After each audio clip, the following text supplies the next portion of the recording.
हमारा उत्तराखंड और हरियाणा के जो जिला अध्यक्ष हैं उनका 10 दिन का प्रशिक्षण शिविर है, जिसमें श्री राहुल गांधी जी भी हिस्सा लेंगे।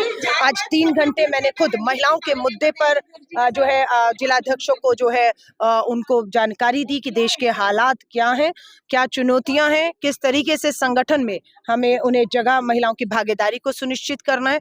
आने वाले समय में आरक्षण 33% पास तो कर दिया गया है, पर केंद्र की भाजपा सरकार पर संसद सत्र शुरू हो रहा है दबाव बनाना है लागू करने का। तो इन सब मुद्दों पर हमारी मुद्दों पर चर्चा हुई है। SIR के भारतीय राष्ट्रीय कांग्रेस सख्त खिलाफ थी, है, और हम किसी भी कीमत पर SIR को इस देश में लागू नहीं होने देंगे। हम इसका विरोध कर रहे हैं और करते रहेंगे। हरियाणा में भी हमने देखा कि SIR तो बहाना है, वोट चोरी से भाजपा को सरकार बनाना है, और ये खेल पूरे देश में चल रहा है। हरियाणा में 25 लाख फर्जी वोट श्री राहुल गांधी जी ने सबूत रखे हैं, लेकिन चुनाव आयोग मूक दर्शक बनकर चुप है। कोई सवाल नहीं करता कि राहुल गांधी जी के सबूतों पर कुछ तो चुनाव आयोग को बोलना चाहिए था। 22,000 का वोटों का सिर्फ हमारा और भाजपा का अंतर रहता है और 25 लाख फर्जी वोट बनते हैं। हमारा दूसरा मुद्दा रहेगा मनरेगा बचाओ संग्राम, जो देश भर में हमने शुरू किया है। खाली भाजपा ने महात्मा गांधी जी का नाम ही नहीं हटाया है, पूरे मनरेगा को बर्बाद करते हुए ग्रामीण भारत पर चोट करने का काम किया है, जिसमें हमारी सबसे ज्यादा मनरेगा में महिला हमारी श्रमिक है, उनका रोजगार का अधिकार छीनेगा, विकास छीनेगा, पलायन बढ़ेगा, और जो 40% का बोझ केंद्र ने अपना राज्यों पर डाल दिया है। हमें मालूम है राज्य वहन नहीं कर सकते हैं, कर्ज में है राज्य हमारे, और उसमें 40% जब नहीं मिलेगा, ना रोजगार होगा ना बेरोजगारी भत्ता होगा। SIR हो, आपका मनरेगा हो, आपका जातिगत जनगणना के ऊपर भी मैंने बात की है। राहुल गांधी जी लगातार जिसकी जितनी आबादी उतनी भागीदारी की बात कर रहे हैं। हमने भाजपा पर दबाव बनाया और जातिगत जनगणना की बात को भाजपा को मानना पड़ा, लेकिन वो जातिगत जनगणना कब कहां कैसे होगी इस पे कुछ भी नहीं बोलकर फिर एक बार धोखा देने का काम जो है भाजपा की सरकार कर रही है।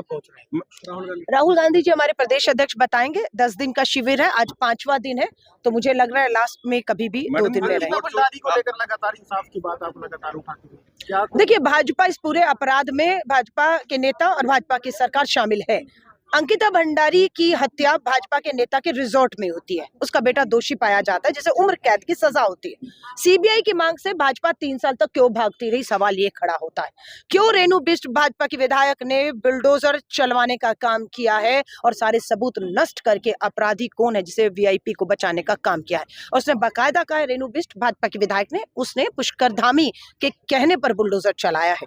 CBI की जांच की मांग के सामने धामी को झुकना पड़ा है, लेकिन ये जांच सुप्रीम कोर्ट के जज की निगरानी में हो, ये हमारी मांग है। क्योंकि CBI हो, ED हो, इनकम टैक्स हो, चुनाव आयोग हो, ये सब पर भाजपा का दबाव है, ये समझौते कर रहे हैं। वरना आपका जो उन्नाव केस है उसमें CBI के कमजोर तर्क और कमजोर वकील पक्ष की तरफ से जब हुआ तो हाईकोर्ट से कुलदीप सिंह सेंगर को बरी होने का फैसला आ जाता है। फिर हम सड़कों पर आते हैं, सुप्रीम कोर्ट उस फैसले को पलटती है। तो खुला खेल है कि आज सवाल उठ रहा है कुलदीप सिंह सेंगर, ब्रजभूषण शरण, आपका उन्नाव केस, हाथरस केस, अंकिता, ये सारे भाजपा के राज्यों में भाजपा के ही नेताओं के रिजॉर्ट में भाजपा के नेताओं द्वारा ही क्यों हो रहा है, और कोई भी फांसी के तख्ते पर सजाएं क्यों नहीं पा रहा, क्योंकि उन्हें संरक्षण भाजपा का मिल रहा है। मैडम, जहाँ तक आपने वोट चोरी की बात की है, अगर हम हरियाणा के आंकड़े देखें, हाँ।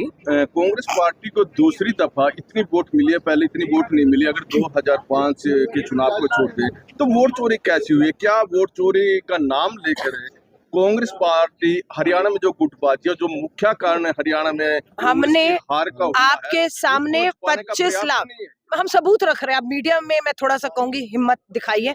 जो राहुल गांधी जी ने 25 लाख वोटों को फर्जी कहा है, आप भी तो चुनाव आयोग को कह दीजिए, जांच करा लीजिए। चुनाव आयोग क्यों डर रहा है, क्यों भाग रहा है, किसका दबाव है, किसको छुपा रहा है, बचा रहा है? हमने आरोप लगाए हैं ना, सबूत दे दिया आपको, आप जांच नहीं करा रहे और कह रहे भटका रहे हैं। हम कह रहे हैं ना, कोई गुटबाजी नहीं है। हरियाणा का नया अध्यक्ष, नए जिला अध्यक्ष बन चुके हैं, संगठन सृजन कार्यक्रम चल रहा है। हम इस सरकार को, हम भाजपा की सैनिक सरकार को जो है बैठने